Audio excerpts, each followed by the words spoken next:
This episode is brought to you by Accenture. When your advertising operations fall out of sync, everything else follows. Spotify and Accenture are working together to reinvent the rhythm of ad sales, using automation, analytics, and smarter workflows to simplify campaign delivery and access better data across the business. The result? Less time spent on operations, more time connecting brands with the moments and fandoms that matter most. Learn more at accenture.com/Spotify. When Lena was 7, she wrote about a boy in her diary. Her mother found it, read it out loud, and when Lena cried on the floor, her father stepped over her and went to his room. That night, she left part of herself behind. For the next 4 decades, she did everything right, but she was only ever partially there, not broken, just not fully charged. Then, at 51, her mother was dying, and in a quiet hospital room, Lena looked into her mother's eyes and saw something she had spent a lifetime searching for. That crack changed everything. This is a conversation about reclaiming the parts of yourself you buried so deep you forgot that they existed. And when I came home from school the next day, my mother had my diary in her hand, standing at the door, and she read it out. She just shamed me for what I had written. It was just about a little boy with really cute corduroys, you know. I was devastated. I ran to my room crying. You're listening to the Life Shift Podcast. I'm your host, Matt Gilhooly. This show is built around one simple idea, that sometimes a single moment can change how we see everything. Each week, I talk with someone about the moment that shifted their life and how they learned to live differently after it. These are not stories about having it all figured out. They are stories about what it looks like to keep going once the story changes. Thank you for being here. Here's today's story.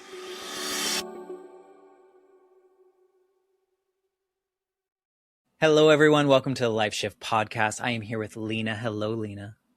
Hello, Matt.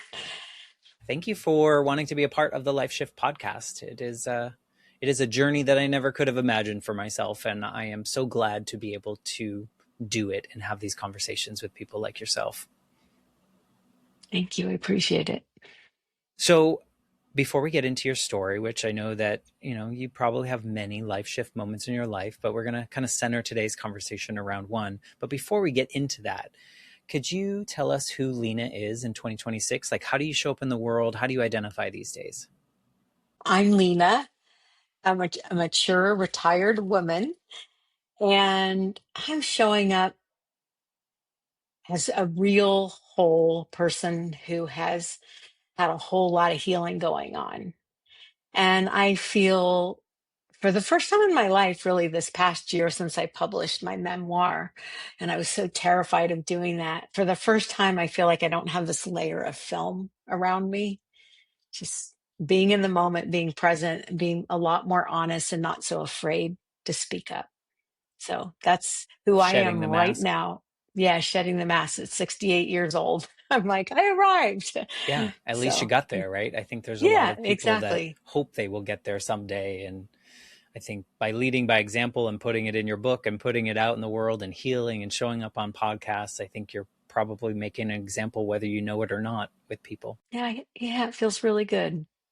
And I can imagine the journey you must have had wearing masks, one or two, or maybe a lot of them throughout your life. I can totally relate to wearing masks growing up as a kid with a dead mom. I kind of associated myself as such and felt that, I had to show up a certain way so other people wouldn't leave in an abandonment type way, because it, as 8 years old, someone dies, it feels like the rug's getting pulled out from under you. So, I think a lot of people will understand that mask wearing in so many ways. So to get a good idea of your story, maybe you can paint the picture of who Lena was leading up to this life shift moment, which I believe is closer to your time period now than it was to when you were born.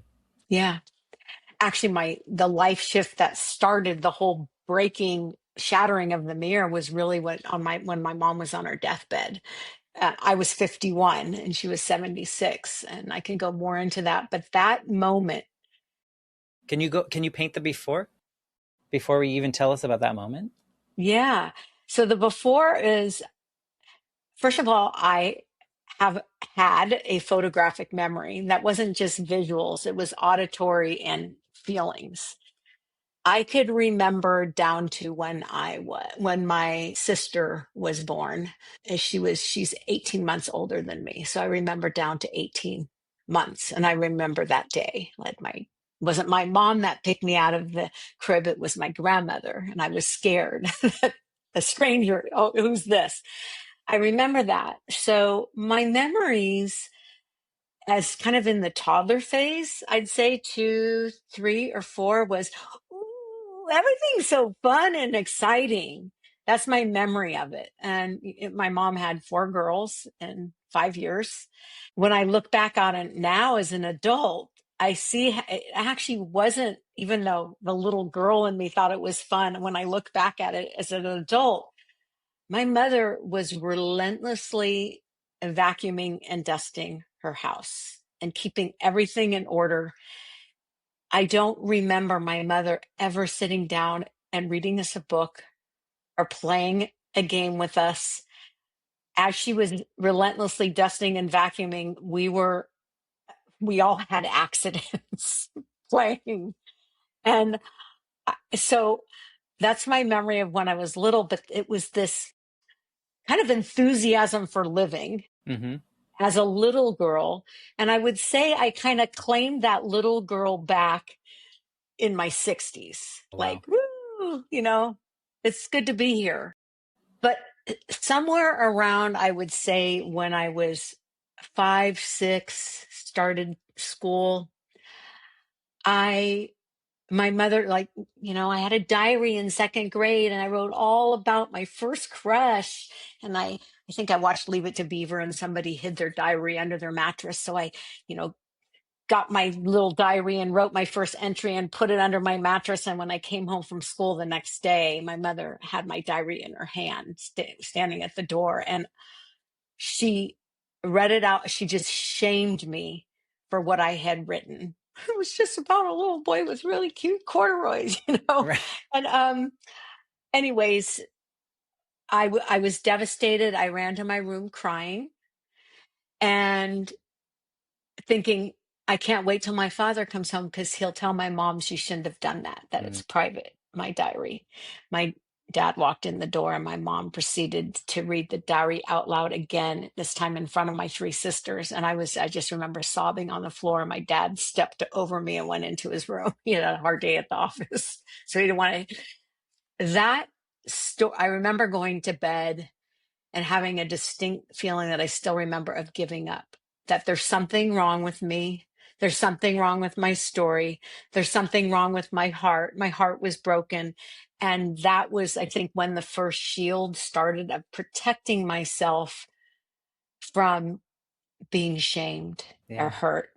Because you felt safe to write in your diary and feel all these feelings, and then you get stunted by someone that you probably were trained to love and to respect, and which makes it really hard, right? Because then you're like, it's double as bad, I think, in my Yeah. opinion. So it was what I did is with this photographic memory, I did very well in school and I actually did very well in writing and studying and all that stuff. And I got, at the time, very good. And then later on, A's. And I began to develop a persona around that. Oh, at least I could work really hard and I can get A's in school. I left my heart behind and I didn't really realize I had done that. So that's kind of the setup at a very young age, was this sensitive little girl who felt her hair was too curly and, she was uncoordinated and constantly getting reprimand. No, you can't have dance lessons. You're too klutzy for that. No, you need to straighten your hair. Whatever it was, it kind of had to do with my looks. That, yeah, as I got older, and I was wearing, in the day, it, the 60s and 70s, we were wearing like jeans and hiking boots to school. You look like a lesbian truck driver, like. So it was all from your mom. Was my mom. Yeah, not from my dad, but my dad was a traveling salesman. So that's kind of the frame, is that I left that little girl who at 2-year old was so excited to live. She got shut down. Yeah. And then you had to survive. I survived by doing well in school, getting a get into a good college, getting a really good job until uh, all of a sudden I got a glimmer. Not all of a sudden, but when I was 51, my mom was diagnosed with lung cancer and died within a week and a half of that diagnosis. As she was on her deathbed, and she was vitriolic, like just kind of yelling and screaming her whole life that I knew her. But when I was 51, my mom was 76.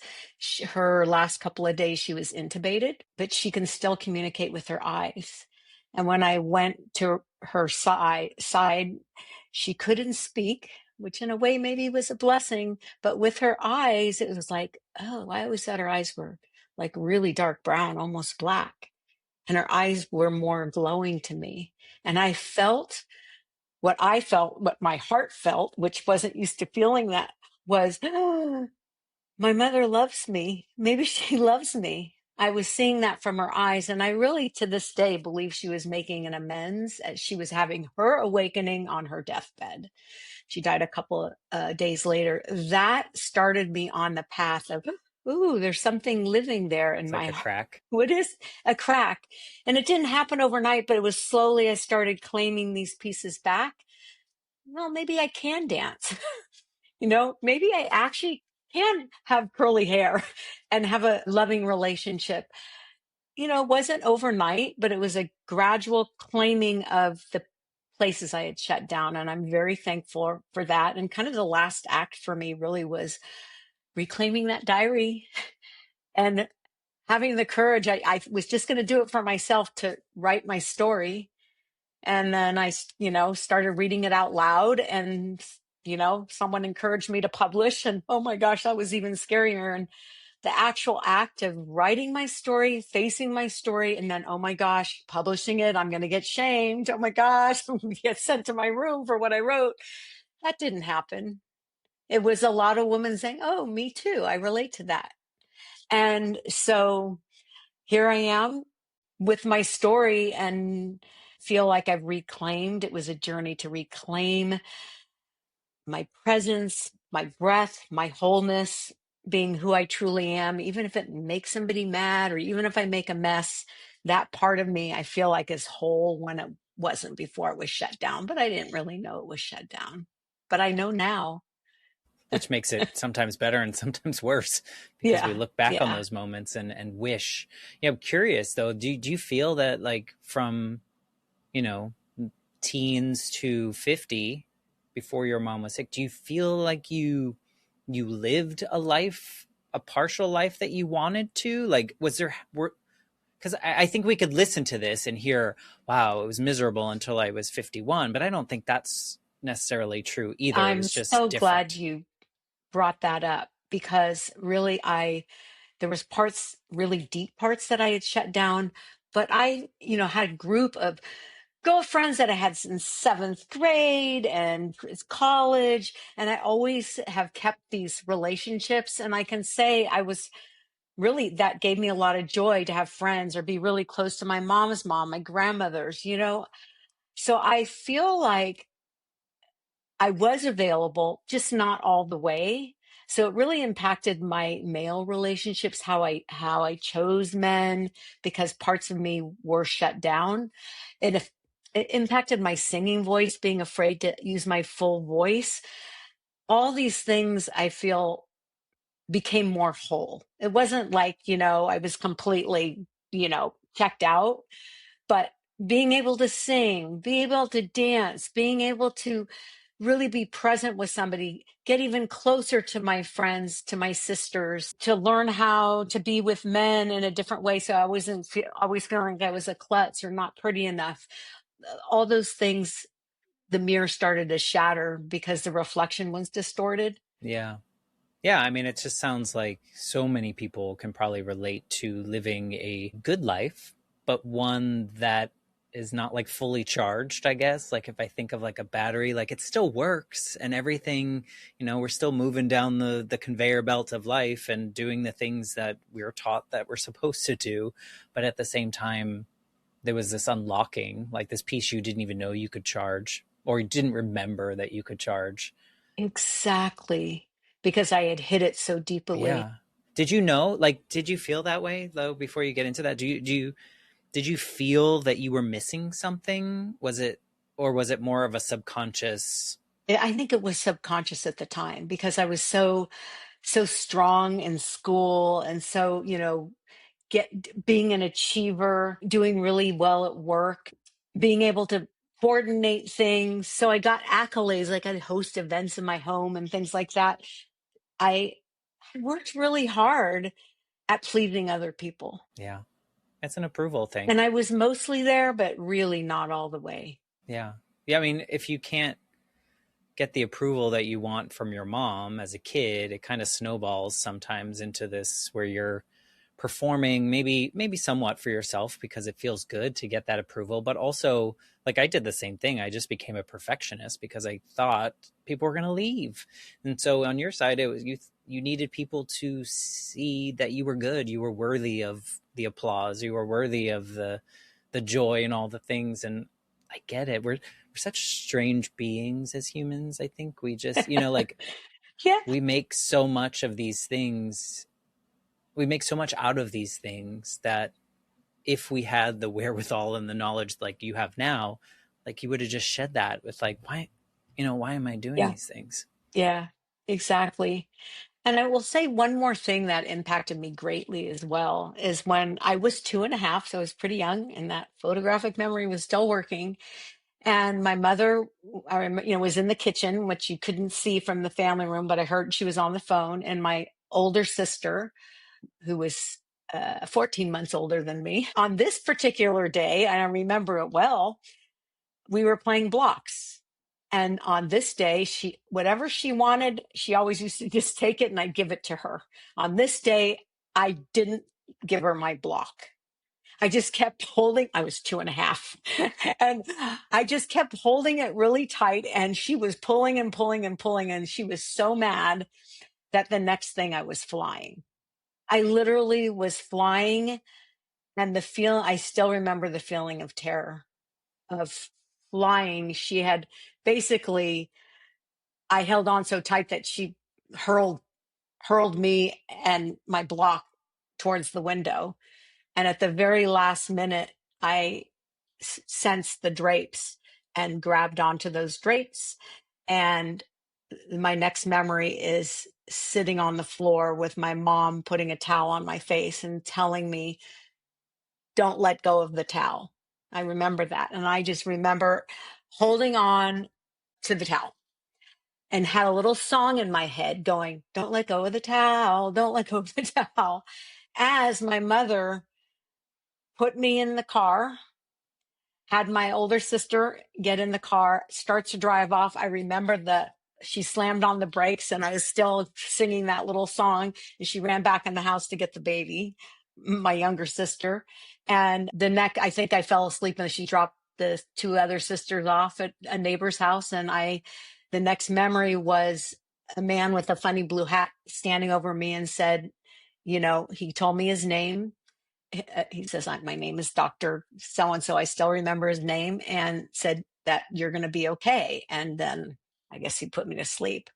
And basically, when I woke up, my mom was standing over me and said I was a really good girl that I held so still when the doctor sewed my nose back onto my face. So I had an event where my nose was severed. I was bleeding. I have a photographic memory. I do not remember blood. I don't remember seeing blood. I don't remember seeing a broken window. I don't remember pain at all. So all these things were blocked, but what stayed in my body, which I never really figured out until I started writing my memoir, was, oh my gosh, the world is moving too fast. I don't like it when things go too fast. I need to make sure there's drapes there that I could grab onto. So I had this sense of kind of really being afraid to fully fall into life, if you will. Like I had this protection mechanism. Something bad's going to happen here. Let's Safety slow it net. down. Safety net.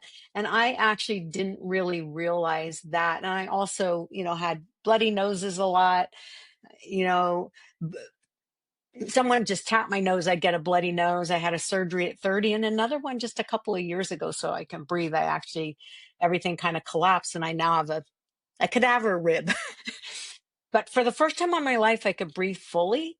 It's, different, but I actually feel that getting my breath fully back so I could talk and breathe at the same time was I don't want to say the last piece, but a real new piece of wholeness that I didn't have access to because it allowed me to kind of how they always say in yoga or whatever, center, breathe deeply, center your breath. I always was, I think, panting and kind of panicking breathing at the same time because I didn't have full access to that.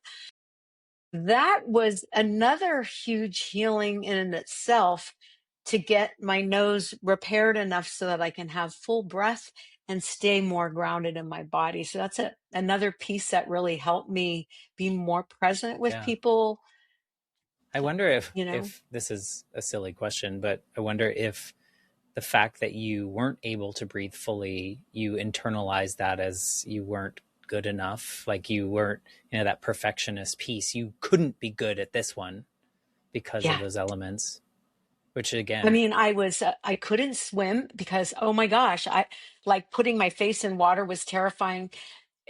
The they didn't talk about it then, but the accident, in addition to severing my nose, was probably a head injury. And yeah, one time I did get in a car accident when I was older and found out from a scan that, hey, that accident you had when you hit the window was a head injury. And your eye-hand coordination is only in the ninth percentile. So that was another thing. I would get teased when I was little for sports. My mom would say, you're too klutzy. Getting dance lessons would be a waste on you. So I was like barraged with, oh my gosh, there's something really wrong with me. My sisters are all dancing. What about me? And that's another piece of this actual kind of shattering of the mirror where facing things that I couldn't really see or feel, I just kind of accepted this is what normal breathing is when it wasn't normal breathing. I tried to do scuba diving. Oh my gosh, I was the only one that would use in college all my air. Why is she using so much air? I was just completely panicking the whole yeah, time. yeah. So No, that's good. that's was a pretty huge accident that I have memory of some of it, but I didn't really realize that was also part of the film was over me, was not being able to really ground and center like most people can if they have Yeah. full breath. Did you, I mean, you mentioned what your mother said to you, which seemingly sounds like a compliment and a kind thing. Did you attach or hold on to any of that? Like, this used to be the way that she was, and then things changed after that My accident? mother, so what I remember of my mother was that even though our father was a traveling salesman and sometimes stayed away at night, when he was home, he would play games with his four daughters, like when we were little kids. On weekends, he would take us to see the grandparents. My mom wouldn't go. He took us to miniature golfing. So my dad, I just adored my father. He read us the fairy tales at night. My mom was constantly cleaning. And when my dad came home, she went in and rested in the room. But I don't remember her reading us a story or taking us to miniature golf. So my mom was not, I would say, available in the ways a traditional mom would be available, especially somebody having four kids. I mean, we didn't have a nanny or anything like that. And she was relentlessly cleaning that house. I didn't go to her with problems. Yeah. Yeah. But you clearly remember her saying that, like, you were a good girl and you stayed so still when he was attaching your nose. Yeah, So I was she just said curious that. if that kindness and love. Yeah. No. Not really there. In front of the doctor, yes. But really, when you get home, it was chaos. Yeah. It was being punished. It wasn't just me, my sisters too. It was relentless criticism of the way I looked, being uncoordinated, being teased for that, not being able to have those dance lessons, saying things what was coming out of her mouth was, I wasn't good enough. I wasn't good enough. In fact, if anything, there was something wrong with me. My sisters, I thought it was just me, but only after our mom died did we start to compare notes.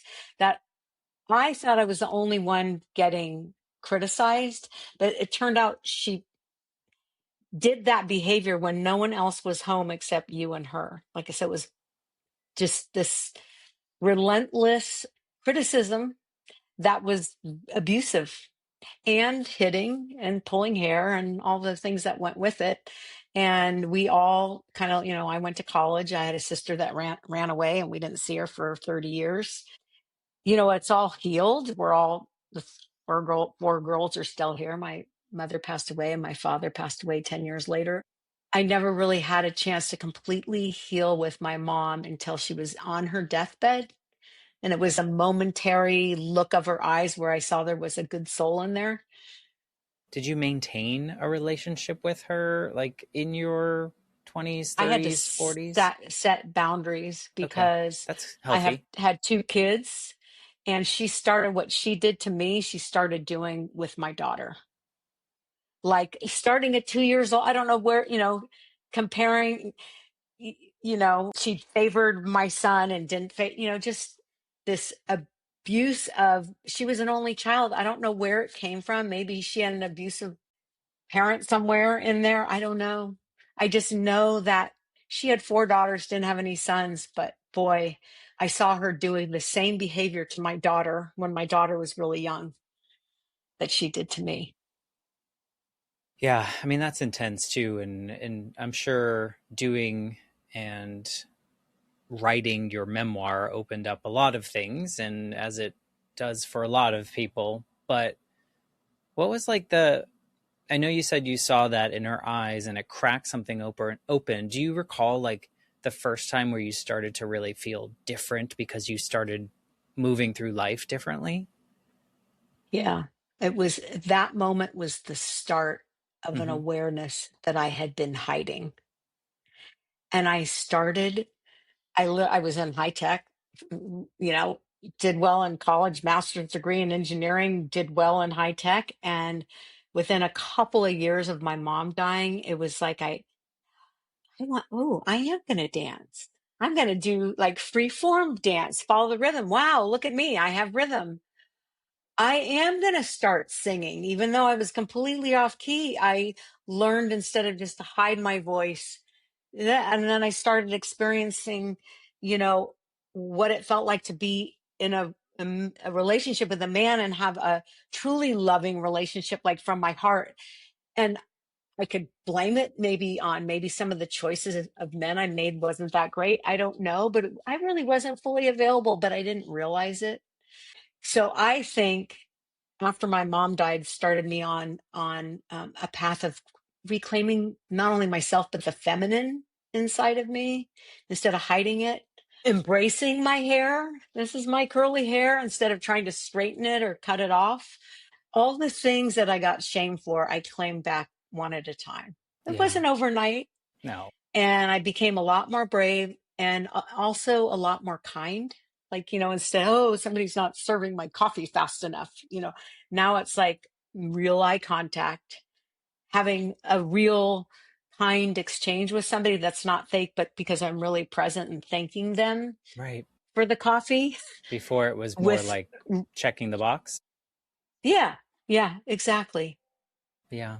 I Kind kind of of felt, rushing through things. yeah, I kind of felt the same way. Like, I mean, different, but also the feeling of that you're describing feels very similar. Like, I did well in school. I did all the things that I was supposed to do. And I wasn't really listening to people. So, like, listening came to me in my 30s and 40s because I realized growing up, I was just listening for the next silence so that I could say something profound or like the next smartest thing or whatever it was. And then I started listening and going and then giving myself the freedom to ask something that I didn't already know the answer to, that I was just curious about, that I was okay if someone says no, we're not going to talk about that. And it was such an awakening for me to go, oh, this is what conversations are supposed to be like. This is the connection that we can build together by like listening to each other, not even talking, just listening. So it sounds so silly to say that out loud, that like, I didn't know how to listen. But at the It's same not. time, It's it's not it's silly. profound when you actually realize that there is so much power, and you can learn so much about yourself by listening to other people and how you listen to other people. It's like a form of wholeness. And I really feel that all those protections we made, like you said, like when somebody dies, we have grief and they're so scary when we're young, that as an adult, you have these opportunities to claim those things back. And now I feel like, oh, I'm seeing, I'm just talking about the Starbucks coffee worker, but it's not like passe. It's like I'm really in this moment. I'm standing at the counter looking at somebody's eyes, smiling back, noting if somebody is grumpy. But most of the time, when I am fully present and ask with kindness, I'm getting kindness back because I'm able to receive it now. Whereas before I was couldn't I don't like to admit this. I was kind of rushing. I was rushing by, even though I was standing right in front of him. I'm like, not breathing. I'm just like, oh, where's my coffee? Even if I wasn't saying anything, it was a protection that stopped me from relating. I mean, you could relate anywhere you go Right. But it's with a good scary. heart. And It's scary I if you're know. not fully embodied, I guess, or fully like Yeah. feeling grounded, like you said, or centered, or whatever the term we want to use. It's scary to see other people because you're worried that they're going to see the real you, which we've created. The real us is the scary thing to see, when it's probably the better thing for people to see is that real thing. Yeah.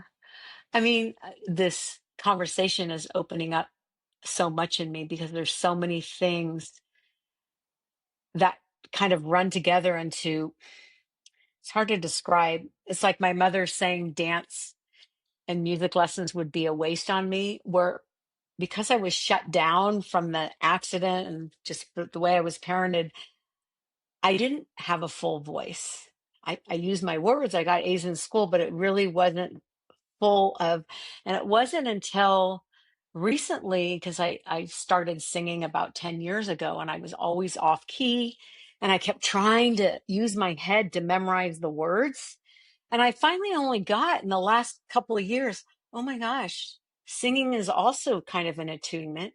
And actually, singing on tune, you don't really even have to work on it. You just kind of really have the ears open and you feel a vibration and you just kind of, oh, it's a vibration, not like really from my head. And if you kind of listen to the guitar, I don't have to worry about knowing my words. Even if I forget them, it doesn't matter because I actually could be on tune if my whole body is attuned with that vibration. Now that's just for singing, and I learned that in dance. Okay, maybe I do have some eye-hand coordination issues, but once I got my ears open, I was like, oh, I can also feel beat. And like, I don't need to be a ballet dancer. I do really well with music and the beat because I'm really absorbing the music in my body instead of kind of shutting it off and trying to do some kind of performance dance.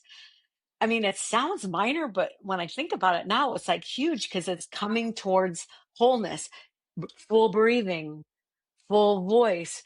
Are my ears am I really listening to somebody and not just faking, oh, hi, hi, just taking that in and thinking about it and having a response back that's real, not just made up in my head thinking. And so, I mean, I think as compensating, my protection was being in my head. And then, I had a few car accidents and got, sorry, my earbud pops out. I had a few car accidents and head injuries. In a way, they were kind of a blessing because it slowed my brain down a little bit so I can do the other stuff. And even as I'm getting older, I notice I can't do the same things I could do 10 years ago. But I feel like I'm more here than I ever Mm, was, even yeah, though I may forget what I had for breakfast. And I'd go with that any I day. do too. Just like stay in the moment, Yeah, stay I in the mean, moment. I don't know what I had for breakfast. Unless I have the same thing every day, I'm not going to remember it, and that's okay. Yeah. Yeah. But curious what your relationship is with trying things that you might not be good at now versus 30-year-old Lena. Oh, yeah. I'm so much more brave. Singing, huge. Like, was in a concert, like huge. Dancing, like just being so brave here. I was so scared. I never got the dance lesson. I was too klutzy, according to so being able to actually perform and dance, doing all these things I never imagined doing. Right. Oh my gosh. Well, I never wrote in that diary again, but I was sure good at writing at school. Like I could tell you all about the countries and whatever it is I had to write about. But when I started writing my memoir, I realized I still have that. In second grade or first grade, I came home and wrote all about the guy I had a little, not a guy, a little boy that I had a crush on. It was free flow, and I can do that now. Like I was like, I don't have to have the words perfect. I could just put out the story and then fix them up later if I made a mistake. Those kind of things where I told myself, "Well, I'm never going to write again. I don't Yeah. want somebody to read what I wrote." Yeah. Was there, Bridge. yeah, courage. Do you think, and you can say no, but do you think that some of the journey that you're on now is related to the fact that your mom actually passed and is no longer living on Earth? That there's like that freedom?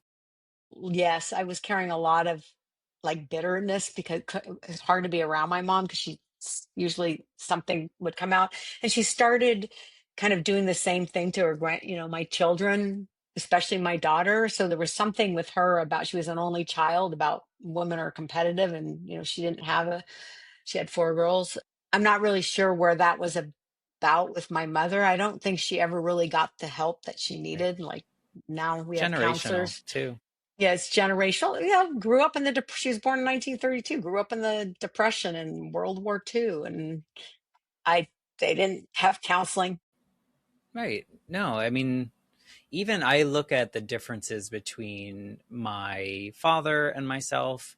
I look at the differences between my dad and his parents and how they like approached, even for example, my mom dying, like how each generation and the things that I unknowingly absorbed because of their upbringing and the way that they approach that. Whereas now, when I think about all that, I'm like, oh man, I just needed someone like this grown up version of me to be like, this is how you can do this younger than 30 something. To like, it took me 20 years of what I call failing grief to find who I was outside of the crutch of having a dead mom, because I just used it.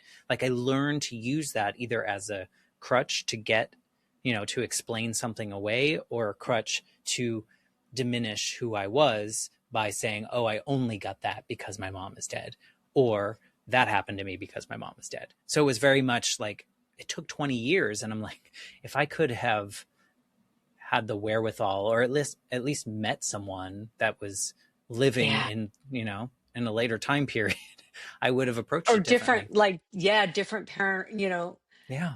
And I don't fault them. I don't fault how my dad approached it. He didn't have the tools. My grandmother didn't have the tools.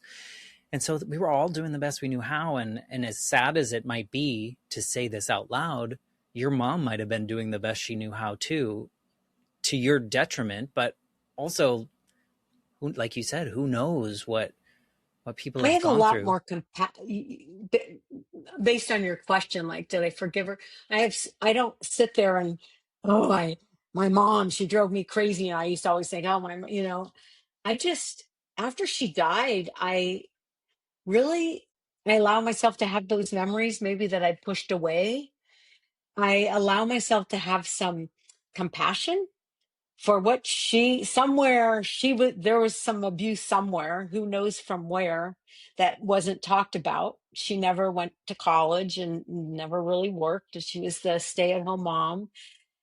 But my dad, as hard as he was working, he would come home and play the games with us and do all that. So my mom was an only child and didn't have the tools. So I don't sit there and think about my mom and like go, woe is me anymore, or it was awful. It's just like, let it go and Yeah. embrace, have some compassion for my mother, who was suffering in her own way, even though, it was, she was very cruel and very abusive, but she was really angry at something. Yeah. and Do you didn't have the tools. do you have any good memories of your mom? Yeah, yes, I do. The memories are when we used to go swimming lessons when we were little. And I remember I, because I always had this problem breathing and I never talked about it, I just remembered in my head that I faked like I'd hold my breath down the whole pool because I just hated, I couldn't really breathe through my nose and water would get in my mouth. So I just like faked that I was breathing and I really wasn't. I think that accident definitely impacted my coordination. And what I remember after swimming, because there was four girls going swimming, and after the lessons, my mother would take us out for ice cream, and that was the act of kindness that I remember. Is like, we each got a scoop of ice cream and we were licking our cones, and we were just so happy to have ice cream. And I think my mom had an eating disorder, I'm sure, and she got that ice cream too. And I think she was in her happiness by having ice cream. So I have that memory, and I have some good memories, but there's definitely a lot more where pulling hair and being rounded unfairly, and I don't think about I mean, I feel like, okay, I've written about them, I've talked about them, I've had plenty of counseling. I don't need to really go there. So I don't feel like I'm blocking anything. I'm just like, bless you, mom. She did the best she could Yeah, with having four girls and 5 years and a traveling salesman husband, and, in the time period. Yeah. What in the made time you period. what made you want to actually start writing about it? Well, I never thought I wanted to. What happened actually is after my mother passed, I completely like kind of started this path of changing that was shocking. Like I went from being this perfunctory engineer to all of a sudden I'm taking dancing, and all of a sudden I'm this kind of singing, and I formed a nonprofit to help feed, starving children. And I was doing things other than being an engineer to the point where I was able to retire in my 50s. And I started being an enthusiast for things I never had been in.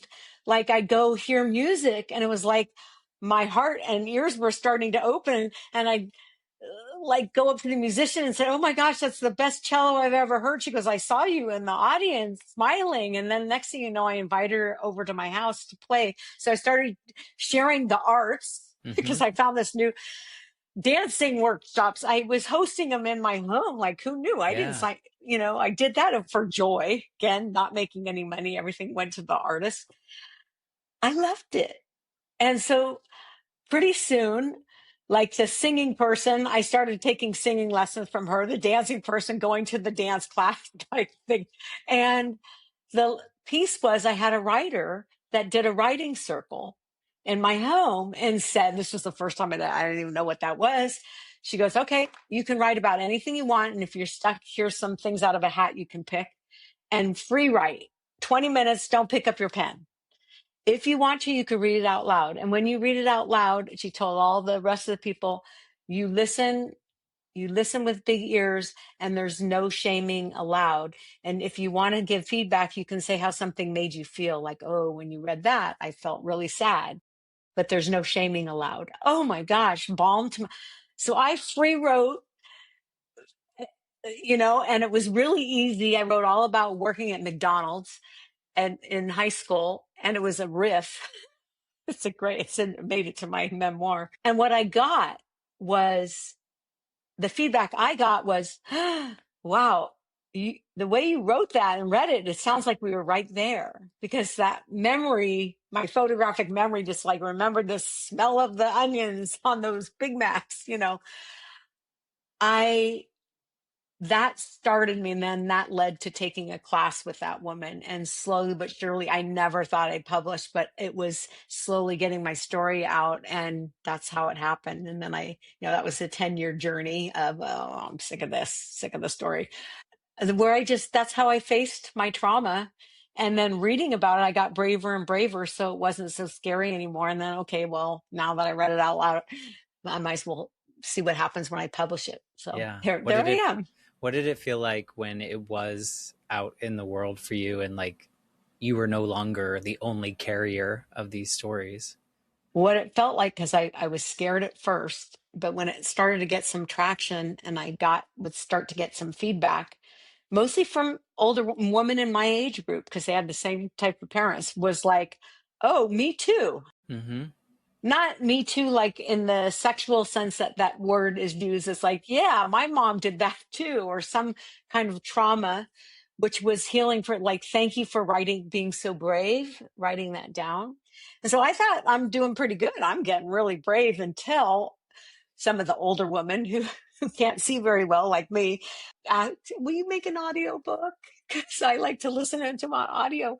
So I decided to just go for it and do an audio version. And I go to a recording studio in San Francisco, and the sound engineer was a male sound engineer my son's age, like in his 30s. I'm like, oh my gosh, I'm reading a very personal woman's story, and he's listening, and I was terrified. And I make all these little mistakes, and he was always like, take 3, no problem, take 4. He was so amazing. I got through the whole book, not in one day. It took, a month to read. It's tiring, exhausting. And when I was done, he said, "Oh, you're so brave. You're amazing. Good job." And then he said, "By the way, I haven't told anybody yet. My wife and I, she's 10 weeks pregnant with our first child." And he was like, so, and I gave him a big hug. It was like mom hugging it was amazing. And that process of me reading my trauma out loud for the first time was also healing, with somebody who did not shame me, did the other way. It was amazing. And your vulnerability gave him the permission to be vulnerable with you about his excitement and things that, maybe he hasn't told many people. So Exactly. So it was kind of one of those full circle moments. And I really think I thought writing my book was enough and publishing it, but actually the scariest thing was reading out loud. Because my son's like, no, mom, I'm not reading your memoir. And I go, I totally understand. You don't have to yeah, read well, it. you can listen to it now, son. Yeah. Yeah. Exactly. I don't think he Exactly. wants to listen either, And maybe he will someday, and Yeah. maybe it's not the time right now for him. And I think that there's so much power in story, and sometimes the stories have to hit us at the right point in our life as well, and some things won't resonate until it's time for them to resonate with us. And I think, having this podcast and being able to talk to people that sometimes share a story for the first time, like something that they've never shared with anyone, and here they are doing it, you can see the power that saying things out loud has on the person holding the story.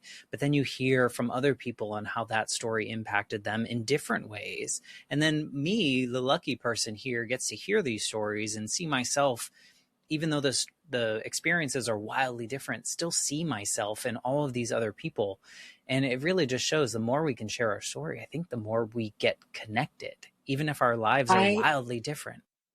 totally. And I think it's so important. It's the human relationship of giving and receiving, talking and listening, and how our stories, oh, it's kind of that me too. And each healing upon healing upon healing, light upon light upon light. And I feel like it's especially important right now because, we've got all this Yeah. AI and technology and presidents, and things are really going fast. And there's a lot of Wacky. untruths, wacky and untruths and cruel and dishonesty, and all that is happening. It's always there, but it's like the pace and the magnitude is huge. So I feel like my whole thing now is, and maybe it's part of aging, is breathe fully in the moment and stay in the moment, and whatever's in front of you, be what's needed here, and hopefully that's a blessing to the moment, not a curse. It doesn't mean like everything's all fairies and la la land. It means that if there's even tragedy happening, how can I be available to this moment and bless it? And whatever, maybe somebody does need to go to the hospital. Maybe it's a scary moment, but I really feel that's the antidote. It's like one moment at a time, Like you practice said, presence and kindness and listening. yeah, being present. and Yeah. present in body, but also in moment, I think is super important. If someone is listening to your story, wants to hear more of it, wants to listen to your audiobook or read your book, like what's the best way to find you? Are you on Oh, socials? Like, thank how do we you. get there? The name of my book is Shattering the Mirror. So you can go to shatteringthemirror.com and there'll be, places to buy, which is on Amazon, BookBaby, Barnes and Noble, but it is on a Kindle format, paperback format, and Audible format. And so the book can be purchased, and I have all the podcasts I've done and articles I've written, plus availability for the book is on the shatteringthemirror.com website. Nice. So that's great to have it all in one place because that's easy Yeah, for people. So we'll put the link to that in the show notes. So if you're great. listening now, just look in the description on your podcast player and click the link and check out all the things that Lena is offering the world through podcast appearances and your book and all the things that you're doing with it. I love hearing a story of someone finding themselves again, really, and Yeah. really living in it with, like, I don't want to say abundance, but kind of in that way of like just like I'm fully living so life, thankful. you know? Totally. It's never too late at 68. That's my motto. Yeah. Till it doesn't rhyme It's just, anymore. yeah, it doesn't rhyme anymore. Then it'll be another one. We don't know where we're going to be when we're 69.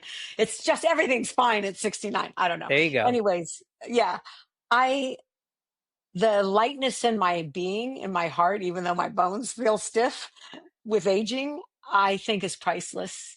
And I would just like anybody, like, face your story no matter how you do it. Just face your story. It doesn't have to necessarily be in a book. And I feel it's authentic human connection is really, really important. It always was, but especially right now. Yeah. No, I 100% agree. And it doesn't have to be in a big way when you share your story. It doesn't have to be in a book, doesn't have to be on a podcast. It can be with a friend. It can be in a journal that you hide under your mattress, like whatever helps getting it out of your head and onto paper or out Yeah. loud Yeah. weirdly puts things into perspective. At least it does And for me. whatever healing you can get, whatever progress to become whole is totally worth the journey. Yep. And your own timeline. We're not pushing any kind Yeah, of progress exactly. that you have to make. I think it's so important. So thank you for sharing your story in this way and not knowing what we were going to do today. I mean, we had a basic idea, right? But we had a beautiful conversation. I appreciate you showing up and being willing to do so. Yeah. Thank you so much for doing this. I appreciate it, and many blessings. Thank Well, you. thank you. And thank you all for listening. Make sure you check out Lena's book. And with that, I'm going to say goodbye, and I'll be back next week or in a couple of days with a brand new episode. Thanks again, Lena. Thank you. Thank you for listening to the Life Shift Podcast. If you want to learn more, go to www.thelifeshiftpodcast.com. There you can check out all the different episodes. You can check out the blog, some of the reviews for the podcast, and the Life Shift Journal. Links are there so you can purchase your own copy, whether in digital or print format. Thanks again.